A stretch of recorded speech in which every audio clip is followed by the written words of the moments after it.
What are the pharmacological advances we can look for in the future as psychiatrists with psychotropics? Which receptors or mechanisms seem promising?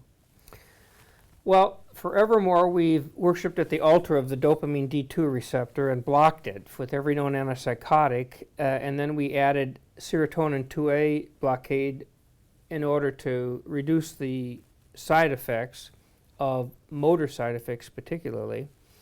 I think we've about exhausted that route. There are 10, 15 drugs in that category already. There's one or two more in the pipeline, but I think that what is insanity, doing the same thing over and over again and expecting a different result. So if we want to have cognitive symptoms, if we want to have negative symptoms, if we want to have treatment-resistant positive symptoms managed, we're not going to do it by D2 and 5-HT2A.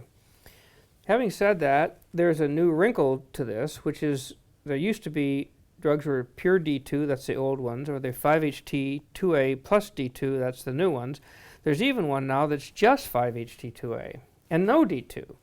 And that drug is not so much for schizophrenia as it's for the psychosis of Parkinson's disease and possibly for Lewy body psychosis.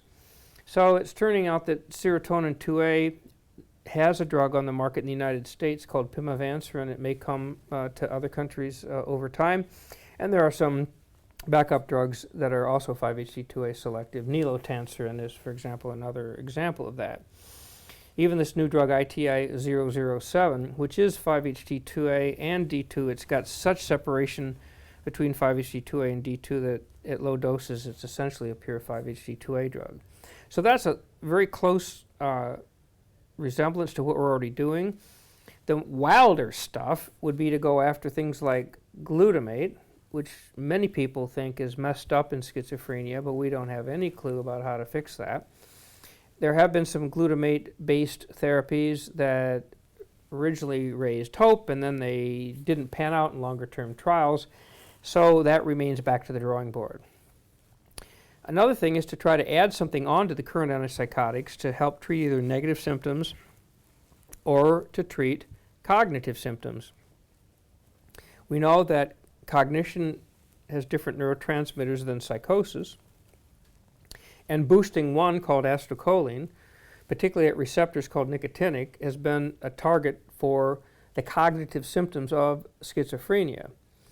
There has been a drug called Encenicline, which is an alpha-7 nicotinic partial agonist that had some promising original work and then kind of blew up in phase 3. It's not clear what's going to happen because it was a small company and they may license it out, but there are some other nicotinic approaches. So there's hope that we could take new approaches to new receptors, glutamate and acetylcholine, to try to help some of the new things in schizophrenia that are unmet needs. Okay. You mentioned the glutamate receptor.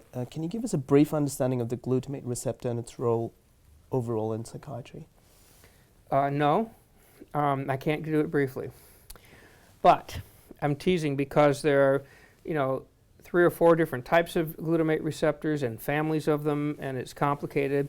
But to make a long story short, if I may, one of the things that we think is wrong is that glutamate neurons are plugged into GABA neurons, and the connection between them is thought to be sick neurodevelopmentally, at least in some theories of schizophrenia, that what's wrong with your brain is it doesn't wire right.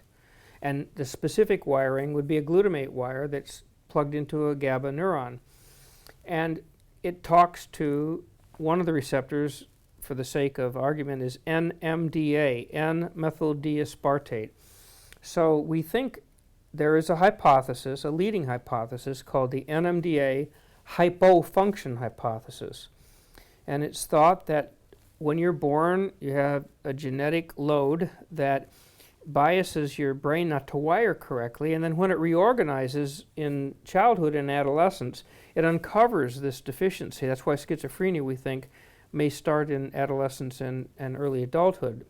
It's when the brain is normally reorganizing. It uncovers this neurodevelopmental problem at glutamate receptors.